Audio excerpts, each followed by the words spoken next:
are back for this incredible session on the cover, Sports and Entertainment Partnerships in Gaming. To get started, I'd love if our lovely panelists would quickly introduce themselves and talk about how they're at the intersection of sports, entertainment, and gaming. Sure. So my name is Ariel. I've been working with athletes for 18 years. How I apply to this conversation is I've actually done the athlete partnerships for some of the people that you've seen on covers of video games, as well as video game advertising over probably a decade. So I'm here to just kind of talk about how this works from the agency perspective. My name is Chris Erb. I've spent a little over 25 years in the gaming industry. I launched a brand called Pokemon back in the late 90s with Wizards of the Coast, and then I spent a decade, see, there you go. I spent a decade running the EA Sports brand and managing the Madden franchise, which I left about 10 years ago, and we have a new leader now. That's right, I took over his job. I'm Sarah McLaughlin, and I'm an MBA here at UCLA, so I'm a grad. And yeah, I'm the brand director for marketing on the Madden business at EA Sports. I have a team sitting here also. Well, we thank you for joining us today. I think to start this conversation off, I'd love to kind of set the stage. In our last panel, we were talking about how gaming demographics have changed a little bit, right? It tends to be youth-oriented. Could anyone kind of speak to where we are in terms of the gaming space and how sports is looking at the current audience and how to connect to that current audience? Sure, I think, so I own a marketing agency that works in the video game space, and when you start to look at the size and scale of gaming, it's pretty interesting. It's about $186 billion. It's bigger than the global film industry, the global TV industry, and all of North American sports combined. So from a revenue perspective, it's pretty big. From an eyeball perspective, I'll use one game as an example, Call of Duty. This is the 20th anniversary of Call of Duty this year. I think in the history of Call of Duty, they've spent about 30 billion hours playing Call of Duty. If you can't quantify that, it's about 2.85 million years. It's longer than the course of human existence on one game for Call of Duty. So you think about eyeballs, you think about revenue, the space is pretty big. And when you want to reach that audience, it's probably about 92% of millennials play video games, about 96% of Gen Z plays video games. So if you ask those generations, do you play video games, it's the equivalent of asking them, like, do you listen to music? Like, don't ask that question. Of course they play games. What do they play? So I think when sports thinks about reaching broader audiences, and when you start to think about the size of the space, if you've got 98% of the generation playing games, that means almost 50% are women. So to hit this different audience, and if sports really wants to tap into that, I think gaming's a great platform to be a part of that. Awesome. Anyone else want to add? So when we think about the audience that we have, the partnerships, right, are very critical in terms of amplifying the games and the reach of those licensed games. I'd love to know, Ariel, maybe some examples of really successful collaborations that hit that target market.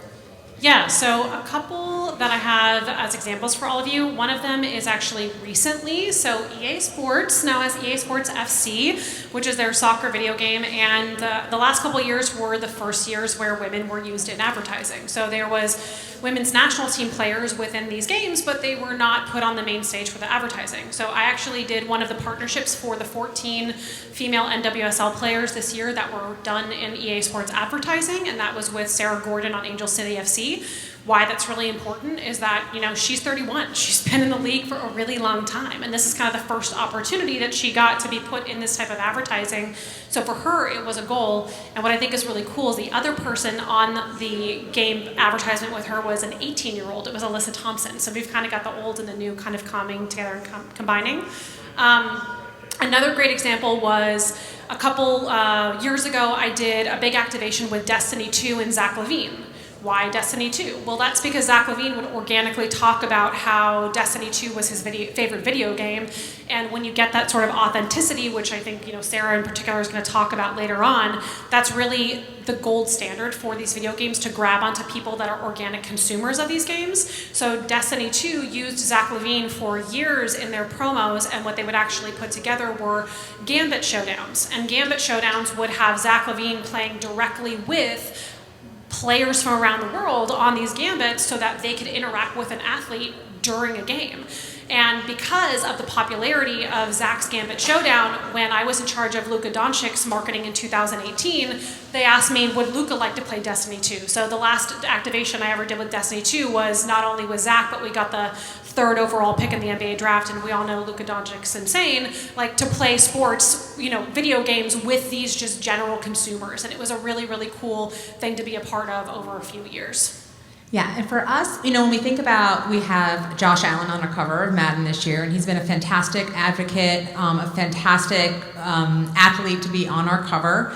And when we think about the authenticity of having him, on our cover, he had like the #1 selling jersey for the NFL last year at some point. He is a very popular player in our game, and so those things resonate with our consumers. But further, the way we amplify that is we did a celebration. So Josh was the first Buffalo Bills player on the cover of Madden. And we know the Bills Mafia just celebrate and love that team no matter what, win or lose. So we really wanted to lean into that relationship and that community. And we threw a party called Allen's in Buffalo. And we sent out an invitation the day before. And of course, attendance sold out like overnight. I think it was like in 2 minutes. And they didn't even know Josh was going to be there. And so we were able to celebrate Josh in his hometown, where he is a hero, with the fans. And we set up like a fake store, and people were allowed to come in and take some, like, oh, you can take a jersey. What do you want? We'll get somebody to get it for you. And then in comes Josh Allen delivering that. And it was just such a simple way to be able to celebrate the fans who just love him so much, celebrate the city, and what a moment for that entire group. But it's just, everything has to be rooted in that authenticity when it comes to our cover and who in the game makes the most sense for that year. So an activation like that, is that typical in terms of expectations for your sports athlete who's a partner, or did that kind of come up organically just because of how it aligned with the team he was on and the team's reception of him being on the cover? Yeah, I think, I'm new. I was new this year, so I just started in January. So some of that thinking was done before I arrived. And I can speak to that. So in I think 2010 or 2011, we let the consumers pick the cover of Madden for the first time ever, right? So we did a vote with just three players, and we actually got the NFL. If Drew Brees won, which he did, he got to pick the play. He got to go up at the draft and announce he was the first player. Now they do it all the time. He was the first player that came up and said, "Hey, thanks for voting me on the cover of Madden with the 28th pick," and we debuted in Times Square. So I think it's like the Buffalo Bills one's a great example of it's about experiences and authenticity for the consumers. And so what I did, that was 2010, so it was kind of popping off, but it's not like now.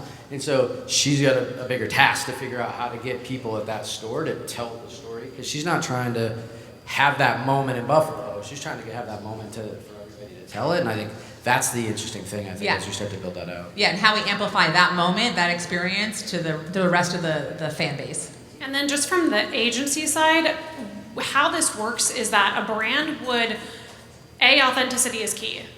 Personally, if somebody is not invested in the activation, it's kind of a pain in the ass to get them to do the obligations they need for that activation. So you really want someone that buys in. And oftentimes you get these brand proposals and something maybe looks amiss, and it's really up to you to be able to be like, this voice doesn't make sense for this person, but here's another way that we could probably make this a home run, right? And so it's about your relationships also within the industry and how you're able to execute your players' desires and likes and wants to then take it to the brand to go like, hey, I think this synergy works better. So I love that Josh Allen example because he's a big personality. So being in a crowd of people with a bunch of strangers, he's probably fine with that, but some other player might be intimidated by it. If you think about MLB The Show, right? A lot of the athletes that get on the covers are Latin American. A lot of them do not speak great English or fluent English. Putting them in a position where they're going to be interacting with a lot of English-speaking strangers is probably not the best thing to do. So you have to really also know your player to be able to make sure that the partnership overall is executed well from both the company side but also from the athlete side. And it doesn't always have to be the cover athlete. I think we just did a promotion. Hopefully, if you go to a grocery store, you're going to see Taylor Swift's boyfriend on the bag of Doritos. We didn't on purpose pick Josh. We were like, what's the other athlete? We did a long time ago. We didn't know we were going to catch the energy of right now. We lucked out. But Travis Kelce's on the cover of Doritos right now, and there's a tie back. If you buy that bag, you're going to be able to unlock something in the Madden franchise. And that goes across Mountain Dew and Rockstar Energy Drink. So we just launched it yesterday, and so he'll be on 100 million, 100 million bags with him on there. And so we didn't use Josh for that because she's got a whole stable of people that we can kind of tap into. And so I'll go to her and say, hey, I've got this Doritos thing. Who do you want on the cover? And then we just kind of collaborate. So it doesn't always have to be the cover guy. I think there's other opportunities for people within the stable. For sure. I mean, we have a number of athletes who are wonderful brand advocates who are really, really into playing Madden. And they will do live streams for us, and they will be in our TVC. And again, everything we do has to be rooted in the authenticity of the sport, because in gaming, if you're not authentic to your brand, that it is going to be called out overnight. And so we really lean into those voices to help us carry our message further. I'd love if you maybe explore, like, what are the things that you're looking for in terms of alignment between the athlete and the brand or the activation opportunity. If you could talk a little bit more, definitely from the agency side, of the things that are kind of top of mind in terms of forging those partnerships. And then if you guys want to chime in as well. To be honest, when it comes to cover athletes, we're just really excited when one of you call us and go, hey, we'd like to consider your athlete for the cover. Honestly, those cover athletes are usually the best in the league with some other components going on, right? So maybe they haven't been on the cover before, or it's an exciting market. I mean, I'm sure for Josh Allen this year, maybe the Bills poll was part of why that was intriguing. So a lot of times on cover athletes, it's, are you the best right now at this moment in time? But when it comes to like other partnerships, I think it's just not forcing it. So again, it's knowing your player very well. Call of Duty, I think, does a really great job of this. They have 4 studios around California where players can go whenever they want to visit the studio, except for the one that's finalizing the game, so 3 out of the 4 every year. And they can go get paid to do tours. They can go play the game for the first time. Call of Duty will oftentimes take their video game and they'll debut viewings or showings or playings of it at some popular teams. So they do this very famously with the Yankees every year because it's New York and it's the Yankees, etc. So I feel like location is always a big component of this, who the people are that you're activating with, and then like what the person is or the personality. And there are times where I will get requests for players to activate within the video game space, but they are just not the right fit. So do you also know the rest of your roster so that you can kind of kick something to somebody else and make a convincing enough argument so that that player is picked instead? Yeah, from the gaming side of the agency, and I'll let Sarah speak to the cover selections and stuff, but I think when we build programs, and it doesn't have to just be sports, like I think Xbox is a client of mine, and we just launched a 75th anniversary collection of Xboxes based on Porsche's anniversary, right? And so who are we trying to reach? So I think we made 75 different Xboxes, but it wasn't about finding drivers to talk about it. It was like, hey, how do we get iJustine to go down, who's an influencer, to go down and do a Porsche experience if you're authentic, if she's into driving or into cars, who loves Xbox. How do we kind of tell that broader story? Because Porsche's going to do a great job of talking to their audience.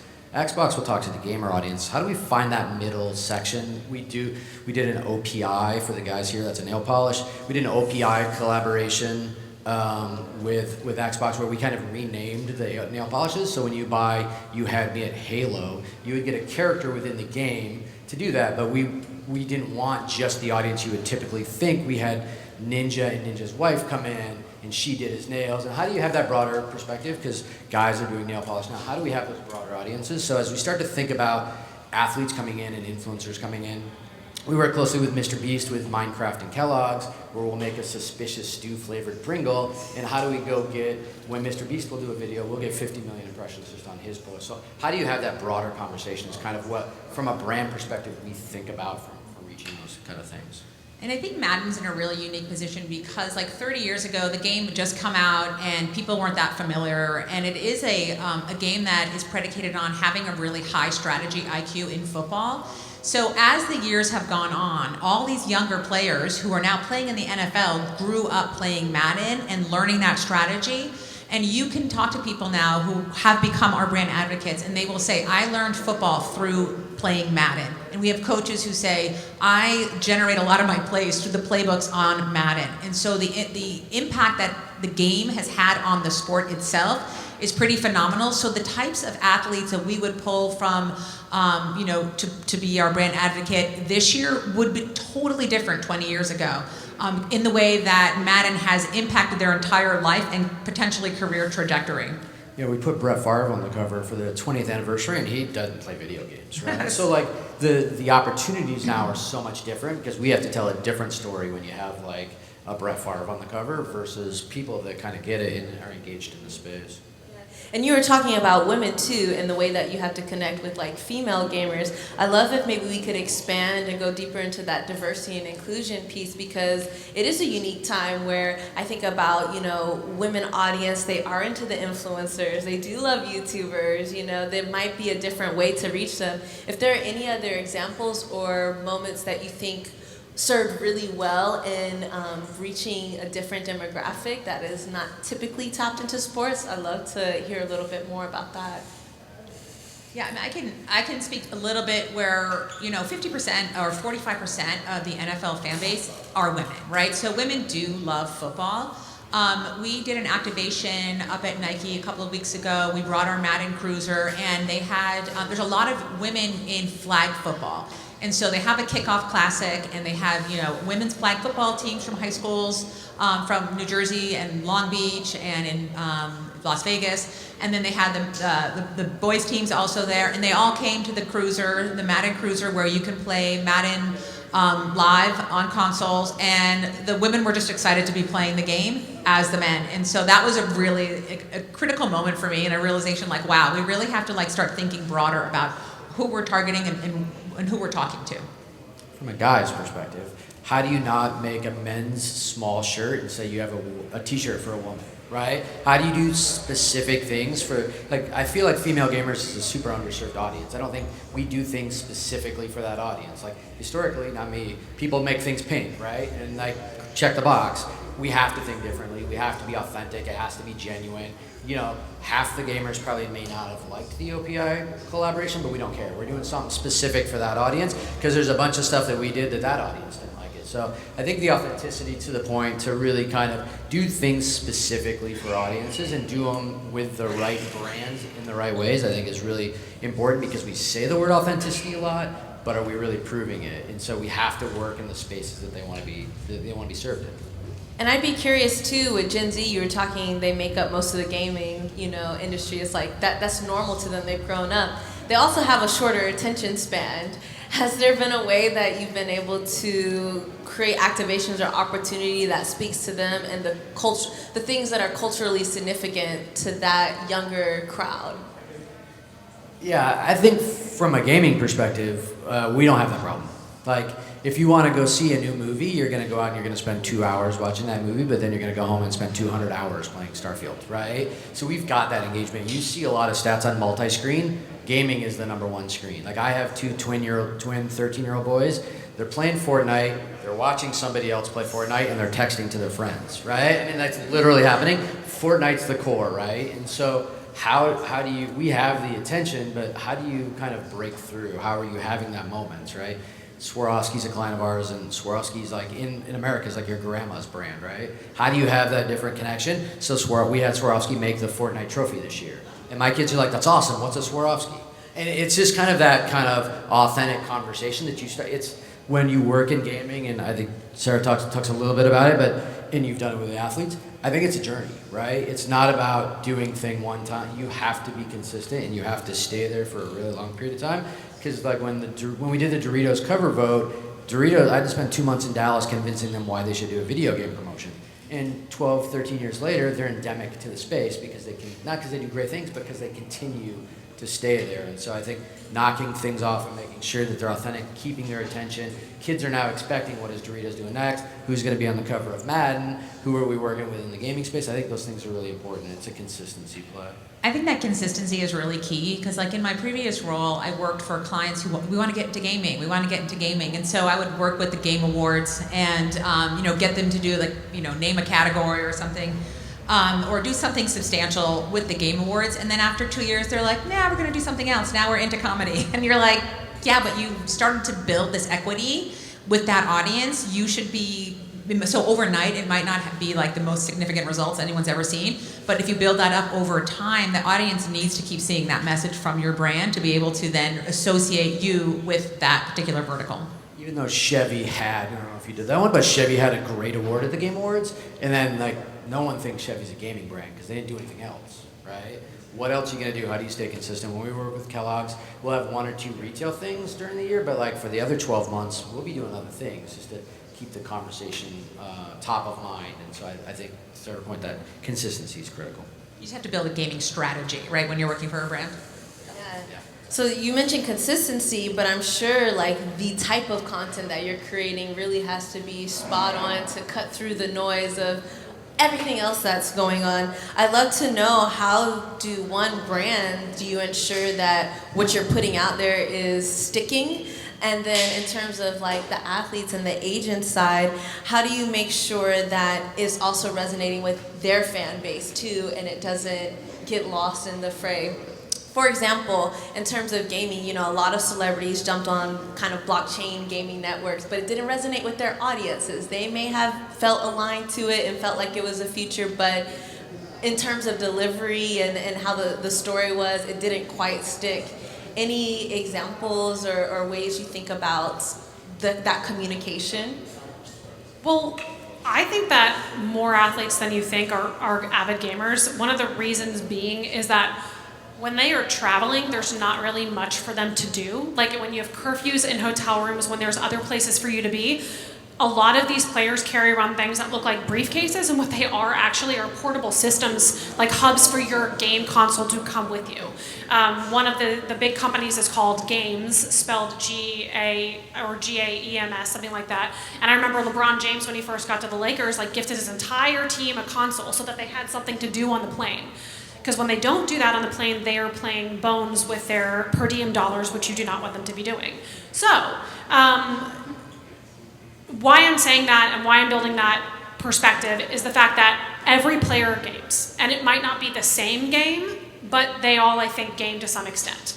So with that, I have gamers that are PC devoted only, right? So there's a lot of games on your computer that you cannot get for consoles. There's players that are super Xbox heavy, super PlayStation heavy, and they sort of build these communities within those groups, and then it just kind of goes back to this question of authenticity. If you're going to activate with any of those athletes, are you picking the right buckets for those players? Like, I'm not going to, no matter how much the money is, I'm not going to have an Xbox game that's very, driven by Microsoft being given to somebody that's only ever playing PlayStation and within the Sony family. And so if you see like that crossover, you know that like if I see somebody in Sony and PlayStation activations and all of a sudden they're doing Xbox, you're kind of like, oh, well, they're doing that for the money and that's why they're only here. So I think for the brand, you're really falling flat on like selling the vision. So understanding who your consumer is, like really understanding who the athlete is, and then making sure that what they play comes across well and comes across effectively.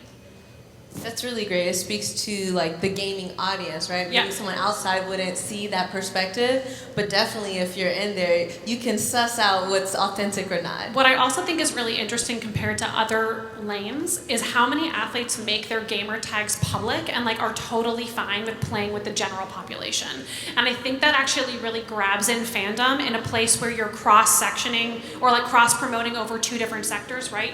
Sports and then video games, but you're like blending them by being so open and public about it. And I think that's probably one of the coolest ways for people to actually have like face-to-face or like interactive elements with players. It's actually through like the share of gamer tags. You brought up music, which I think is a great example. There's musicians who love gaming, and then there's some that don't really game, but they want to be part of that community. So Snoop is a huge Madden fan. He loves it. He's super authentic, so you could do Snoop all day long. We worked with a band called Run the Jewels, who Killer Mike doesn't like video games. L does, Killer Mike doesn't. How do you bring Run the Jewels authentically into the gaming space? What we did, we put him in a game called Gears of War and a game called Cyberpunk. And L really wanted to be in it, and so how do we authentically do it? And it was kind of saying, hey, they'll come out and say, we love this community. We want to hang out with you guys. Like, I'm not going to touch the controller because I can't represent like you guys can, but we're going to make a custom track for Cyberpunk. Or what we did with them was we had them do 18 hours of audio in Gears of War, and so you could get the Run the Jewels pack, and you could use all the words that they say that aren't typically in Run the Jewels. Like you have that, you could play as Killer Mike in the game and have that authentic experience. So I think it's interesting. You don't have to be a gamer to take advantage of that audience or that scale, but you can still do things that are authentic to make it feel a little bit different. For us, we had a unique, our game is predicated on a real world sport where things are happening in real time. So as I'm sure you've heard, Taylor Swift and Travis Kelce may or may not be an item, I don't know. But that was everything that people were talking about with regards to the NFL and games for the past couple of weeks. And then as a game that is predicated on the NFL game, how could we organically or authentically inject ourselves into that conversation, or should we? And so I think our team had a lot of discussions about like reactive content or opportunistic content, so we're not just part of the noise. And then, we ultimately haven't really like gotten into the fray. But then I think about like the Eagles, right? The Eagles put out an asset that was like, oh, these are the only, Swift and Kelce we care about. It was 2 players on their team with those exact names, and they took a picture of their jerseys and posted that, and that traveled really far because it was super authentic to the Eagles. We were like, I don't know if we would have been able to do something like that. So the real world sport does drive a lot of some of the creative that we're thinking about, but we have to be really like smart and authentic because, I still haven't figured out. I have a team here. Maybe we can figure out a Taylor opportunity, but as of right now, we didn't have it. So you're not announcing a Taylor Swift mutt card? Is that what you're saying? Okay, hold on. Is Taylor Swift going to be in Madden? What's her rating? You guys have given so many great examples of partnerships that have done well. I'm big on making sure that we take away some lessons learned. I'd love to know if there were maybe partnerships that the expectations were low, and then there was kind of a remarkable success. The outcome wasn't what you were expected. And were there any lessons learned in that process? I'm going to answer a different question, but I promise it's on topic. And mine was actually about somebody who thought that they should deserve better than they did. In 2021, Fernando Tatis got the cover of MLB The Show. And Ronald Acuna Jr. was my client, and he was pissed off. And that year, he got offered the cover of Tap Sports Baseball, which is a phone game, and it's owned by Glue, which now EA Sports bought. And so I explained to him that he didn't get the lesser cover. It wasn't his moment to be on MLB The Show. And that year, arguably, Fernando Tatis was the better face. And I think that now, if I could make an assumption about who will probably be the cover athlete for 2024, based on performance alone, I'm probably sure that Ronald is in that conversation. And I think sometimes it's not your moment, and you can still find victories in sort of like other parts of like the gaming space. Like Tap Sports Baseball paid him 6 figures and a ton of money, and it was so much exposure, and Juan Soto was a part of it, and it was great. But I think that if he does get on the cover this coming iteration, it's going to be a lot better received based off of this historic season he has had than him being impatient 3 years ago and really wanting that cover. That's a great insight in terms of, because you were talking about like alignment of partnerships, and sometimes things are just not in alignment, right? The timing has to work out as well.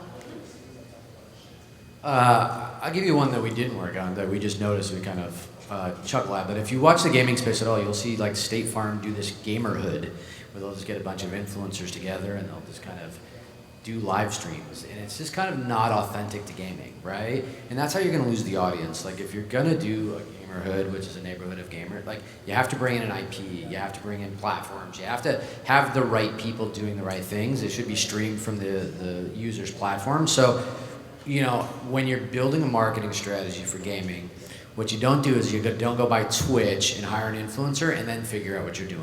It's the backwards way to do it, right? No one goes to ESPN, buys $20 million in media, and then it's like, fuck, I need to make a TV commercial. Like, and that's what they do in gaming, right? I'll go buy Twitch and I can check the gaming box. What you need to do is figure out what your program is, how are you gonna win at retail, what's the offer, what's good for the consumer, and then go buy your Twitch and then go buy your influencers. So I think building the right model in gaming is challenging for some brands, but do it like you do with other things. No one goes to ESPN first, right? You amplify through ESPN. And I think from a gaming strategy perspective, building the right strategy first is really important. No, I mean, that would go back to my example with the Game Awards where the client just decided to pivot out of gaming. And again, it's all about, to what Chris was just saying, you have to have that strategy and be consistent to grow that audience. So the last panel we were talking about how gaming is kind of changing, right? We have metaverse and all these new emerging technologies coming forward. Are there any ways that you guys have seen the embracing of kind of the new age of gaming from your athletes or from those brand partnerships? I'm probably the last guy to talk about future technologies. I don't think that's gaming, to be honest with you. I worked in the movie business for a while, and like the idea of 3D was not about giving a better movie. It was about getting the theaters to change to digital projectors, and when they did, you got rid of 3D movies, right? I think VR headsets isn't really a thing, right? So I don't know where that stuff can go, but it's gatekeeped. It's Xbox and it's PlayStation, and so some of those technologies, you can't lean on gaming to be the solution for that stuff. I think especially in VR, we did a Madden thing 15 years ago where we would put Madden in headsets and the quarterbacks could use that to train, which is a great usage of it, but it's not, I wouldn't sit on my couch and play Madden with a VR headset, right? It's just not kind of, I want to be able to see when I dunk on someone or I score a touchdown, I want to see your face and I want to see that natural reaction of being pissed off. That, I just don't feel like gaming's the right for some of those things. I think those technologies advance. We'll start to see blockchain, we'll start to see ownership, we'll start to see some of those things, but it'll be on the platform side, and the games will build your ownership of the cards, and you'll see fanatics come in and do things, and you'll see a lot of those things happen, but I think the technology still needs a lot of advancement before it can kind of authentically kind of come into gaming. Yeah, I think what's important to consumers is they have a passion for each individual game they play, and they want innovation within that game. And so we actually did an activation earlier this year where we had Micah Parsons playing a Madden 98 and then Madden 2023, and just seeing the difference between the two, you're just like, oh my gosh, the innovation that has transformed the game over the past 20 years has been remarkable. And so for me, I'm not sure that the consumer really cares about introducing those types of things into the game. They want those games to innovation in storytelling, innovation in the technology that's bringing on the platform that the game is being brought to life, innovation in partnerships, or innovation in things that they care about relative to the game, rather than adding on a layer of like the metaverse. And that's kind of like, again, always going back to that authentic piece of like, how is the game changing to help to keep the consumer interested and continue to fuel that passion for the game. Just a quick anecdote on the metaverse in general. So one thing that I've seen that's been really cool is these kind of like online virtual worlds incorporating sport aspects. So you can buy jerseys of people in these online worlds. You can put up memorabilia in these online houses. You can put up posters, other things like this that are of sports stars.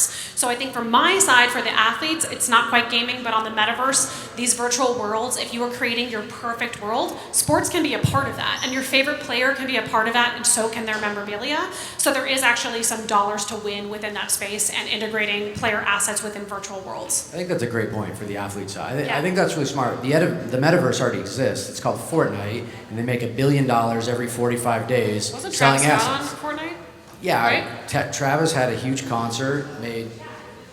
Fortnite made a lot of money on that, bro. They're a client of mine, can't talk about it. But like, they make a ton of money selling digital assets already. Like, I own all my assets, right? I have a Travis Scott character that no one else can buy because I don't have it in the store. Like, I have my NFTs and I have my metaverse.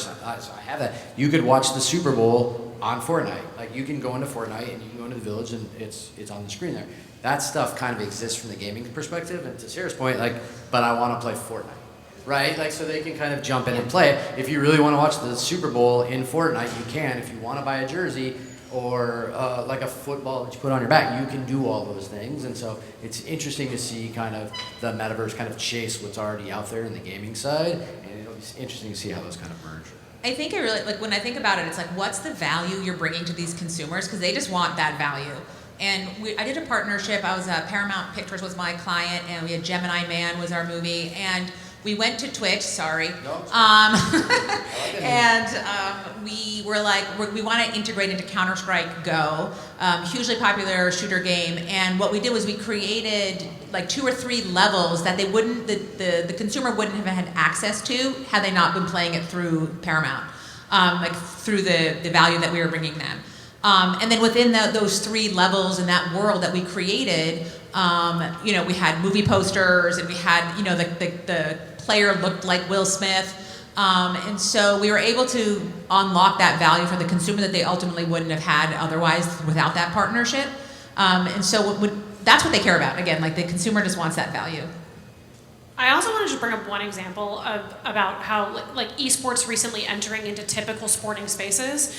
So the Commonwealth Games are it's an international competition amongst the Commonwealths over in Europe, and in 2022 they introduced esports for this first time. So it's the first time that they ever had esports in this game that's essentially like their Olympics for the past 100 years. And it more or less kind of opened the doors for including esports within these global sporting event conversations and like whether esports has a place. So they really broke esports into that space, and now there's a lot of dialogue again about like where do we add esports otherwise. So, you know, we're talking about all these really cool like, you know, online worlds and stuff where you can make these really great integrations, but there's also a lot of like physical sporting aspects that are still behind on understanding or thinking that esports should or is included.